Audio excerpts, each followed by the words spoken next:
Hey guys, and welcome back. I'm Rachel O'Leary, and today we're out again at my outdoor bins because I felt it necessary to go back to the garden store and buy the rest of those pots of the Sarracenia because I could just tell they were keeping them in like the local source water, and I was super scared that they were all going to be killed by that.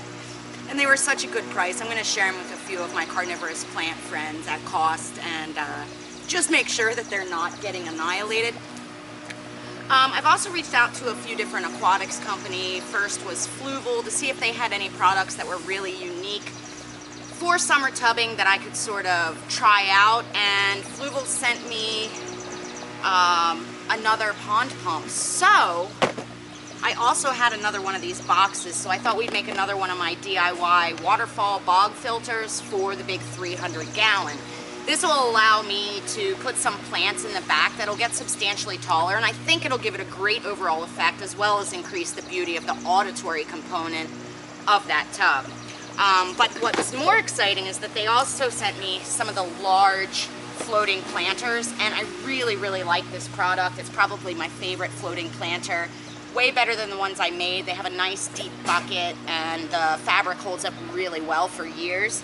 So we're gonna make a couple of floating planters, as well as setting up a little carnivorous plant floating bog, and I'm going to talk to you about that. These different planters will use vastly different soils, and it's really important to know that. So let's get started with all three of these products. So this is what the Laguna floating planter looks like. You can see it's sort of a landscaping fabric. It actually has loops too in case you wanted to put weights on it to hold it down. It's got just styrofoam in here, but I find that this landscaping fabric really holds up well. You can also take this off should you need to replace it, which I think is really great. I thought we would go ahead and take some of my old favorite plants and just make a nice giant floating planter. Over here we have Cardinal Plant, which I've used in a few tubs. We have Pink Bells, which is really pretty.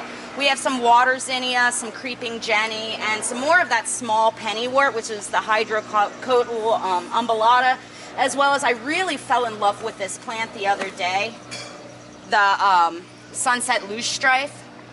The flowers it gets are just gorgeous, so I figured we would make up a planter of that, and then I'll take one of these smaller ones and make up a floating bog to show you guys. And then we'll set up the waterfall and just get to work. Now for these plants, I want to use a nutrient-rich soil. The nice thing about the floating planter is I don't have to line the basket at all because it uses landscaping fabric, so it's really easy. So I'll just take more of my generic aquatic soil and fill that pot. At least halfway. Knocked over my coffee. It's a sad day.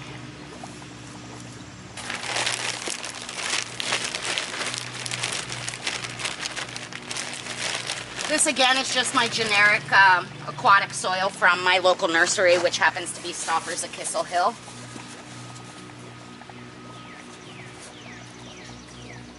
It's about $5 a bag, and again it's just a nice generic soil. Did you hear the frog in the background?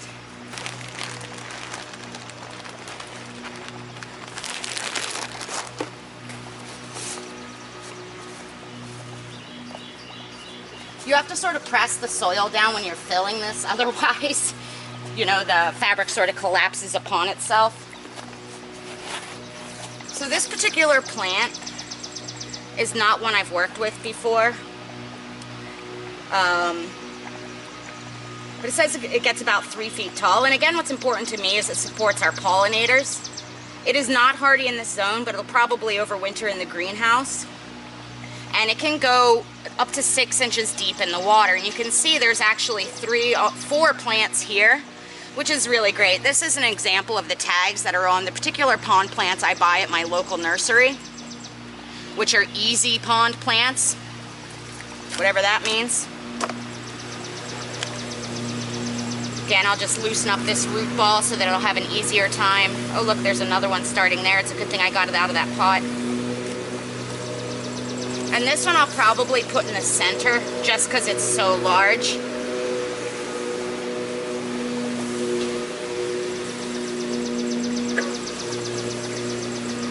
That little male frog has been singing to us non-stop. My kids thought it was an intruder on the front steps, it's so loud. Let's see. I think I'm going to put some water zinnia. Now this one doesn't actually look that awesome, but it's a really, really, really amazing plant. It will just spread across the water surface, and it stays pretty low, and it gets these really pretty orange flowers, as evidenced here. And it's a particular favorite. It overwintered super awesome for me, even though it's not supposed to be hardy in this zone. It just spreads like a weed. And that's kind of what I want, because it puts out tons and tons of roots, as you can see by this root ball that I'm going to rip off to make it easier to plant. At the nursery, in fact, this shoot had spread to 3 other pots, and I had to disentangle it to get it out. Put that right at the surface. I'm going to have to add a little bit more soil when I'm done here. But what's also nice about these floating planters is that you don't necessarily have to use a top dressing because they float above the water surface, unlike my homemade ones. That frog, though. I'm going to put this plant that I fell in love with on the other side. Again, it seems to be doing the same thing. This one is new to me this year, so we'll have to see.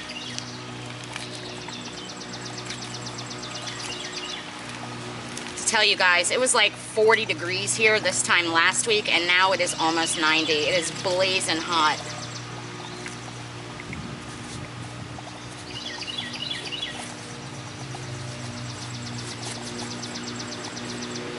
Now the purpose of all of these, or this particular floating planter, and I apologize for my neighbor mowing in the background, is that a lot of the tubs are getting this really nasty string algae because of the extremely bright sun. So I want to add a lot of stuff that throws roots into the top of the water column in order to outcompete that algae. Now this again is just the terrestrial golden creeping Jenny, so I need to make sure that I remove all of this soil. As for terrestrial use, it would have fertilizers in it. So I just again shake it out. It's pretty easy to get the vast majority of it out of the plant. But it's these were 2 for $10, or it was $9 for a pot of it in the pond section. So just a great way to save a little bit of money. But you can see, there we go. Stick that over here. I hear you, Froggy. I hope you find a girlfriend too. I might stick the Cardinal Plant right here, just to make as good a use as possible of this 18-inch pot. There we have it. That's my floating planter. There she blows. Now for this smaller floating bob that I'm going to make, I'm going to have to make my own soil. What I have here is just some pre-soaked peat and some sand. And I'll do an equal part mix of them. Now when I'm doing something for like my bog garden, I would use perlite as well, but it tends to float when it's really waterlogged. So I'll just do an equal part mix of this. And the sand keeps the peat from compacting too hard. But with carnivorous plants, they need soil that is absolutely nutritionally deplete, as well as water that is extremely dilute. So because that big tub and all the tubs in this part of the yard are almost 100% rainwater, it works out pretty well. And that would be water with a TDS under 100. 100 is sort of the, my hands are so dirty I can't even open the box. 100 is sort of the high end for carnivorous plants, so straight up rainwater, or, oh, it's 2. How cool. What a bargain. This is the 13 3/4 inch. But because my tap water matches the top end of their needs and the rest of the tub is rainwater, the TDS in my actual tubs is very low. so I can get away with planting carnivorous plants in here. Now I find that some species do way better than others. This is Scarlet Bell, which is a Sarracenia, and it does pretty well being super wet like this. Now most carnivorous plants also don't like their feet to be super warm, so putting it in the big tub generally works out well. Another species that does pretty well, which I can show you over in my bog garden, is Purpurea, which is a lower growing, more trumpet shaped pitcher. And a lot of times when you see these planters in a garden store, you'll see ones like this, as well as those little purpureas planted together. The one I purchased last week was a bug bat, which is a hybrid, and I believe it must have purpurea in it. Now, looking at the soil that it's in from the nursery, I am pleasantly surprised because it appears to be perlite and peat, but I'm still going to remove it just in case they hit it with fertilizers to help it grow.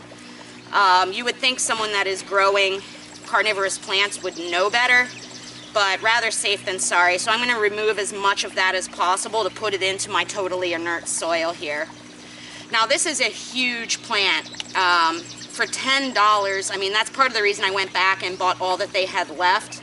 Just such, oh look, there's lone fiber sphagnum in the middle. It must have been grown from a plug.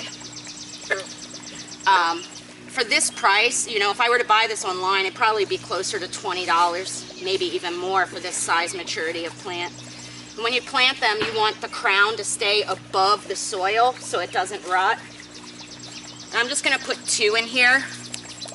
And as the season progresses, maybe I'll add some sort of long fiber sphagnum or something like that from the bog as it grows.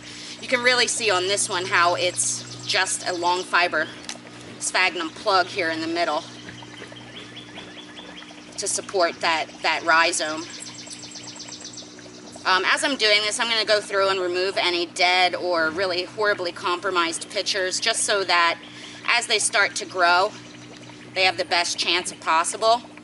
And we'll check in on these guys frequently to see how they're doing in my big tub. I always did this every year up until last year when I put in my actual bog, and I just miss seeing them floating at the surface.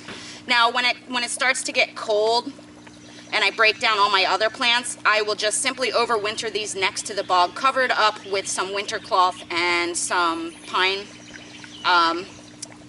straw. I hear you. I hope you get a girlfriend, Mr. Frog. Now, it would be really tempting to try and put a bunch of other plants in this planter with these guys, but the reality is with the type of soil that they need, most other plants, unless they are also bog plants, wouldn't do well. So this guy is complete, and we can also drop this. I'm actually going to drop this in the frog tub. I kind of want to get a picture of him hanging out between these. I think it'd be cool. So there it is floating in that tub.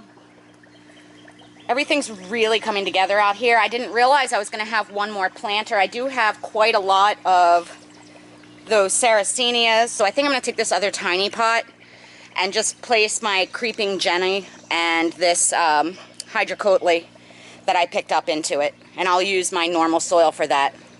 So this woeful little guy, this rose mallow, is not getting enough sun, so we're going to move this floating planter and create a new one for this tub. Now I'm going to move this little guy into that whiskey resin barrel where that rose mallow was that wasn't getting enough sun, because I think these guys will do just fine in that lower light. So I'll go plop it over there, and then we'll just take a quick look around. So for the outdoor bins, all I'm waiting for is some floaters, and I've been having a heck of a time getting any. Other than water hyacinth, and what I really want is some of the different salvinias, some red root floater, and stuff like that. But you can see things are really coming together out here. It's starting to look very nice. Up next, I'm going to install the waterfall feature on this tub. And as those lilies start to bloom, it's just going to be beautiful out here. I'm really, really stoked about how things are coming together. So let me put that waterfall together. We'll get it hooked up and take a look. So the pump that Fluval sent me is a Laguna starter kit for container water gardens and small ponds. It has 185 US GPH or 700 LPH, which is the max flow rate. It comes with a bunch of attachments so that you can make it one of those little fountains like this. What I did is I attached 1/2-inch tubing to it, and I'm going to run it to my little $3 stackable storage box. And you can see as well that this pump has a removable foam block around the pump, which will prevent it from getting clogged and also prevent fish from getting sucked in. So the plan is to stick it on this back section of the tub, plug it in, and just add some more auditory appeal. And I may actually stick this canna lily into the box and then put some rubble around it and add creeping Jenny or something like I did in the other one. I think it'll be really pretty. I put some rocks in it to stabilize it, but one thing that's super, super, super nice about this particular pump, it has a very long cord, which a lot of them do not. It's got a 33-foot cord, which is really nice if you're trying to set up some sort of container in your yard instead of right up on your house. And I'll put a link to this in the description box in case you want to pick one up. Now again, I think I'm going to try sitting my canna lily on it, but first I want to make sure it stays put. It's a little teetery, so I did place a few rocks in there to try and stabilize it. But I certainly don't want it falling off or it would drain my pond, so I may end up having to drill some holes and do some sort of fastening or provide some support behind it to prevent it from falling. So I don't think I'd be able to sleep at night with how teetery that was, even with my rocks. So what we're going to do is drill into the lip of the tub and put a scrap piece of wood as a support, and then set it on top of that, and then that way it can't go anywhere. So after a little bit of trial and error, this is actually the 3rd manifestation, and maybe if I feel adventuresome I'll show a bloopers reel. But we basically made what's the equivalent of like a deck box that will sit over a railing, and then screwed the back edge into the actual lip of the tub because this thing's a little bit crooked. And then I just stuck that canna lily and some parrot's feather into the dirt, and the parrot's feather should grow down, fill the box, and spill into the tub. All in all, I think this is pretty successful. Let me know what you think down in the comments below.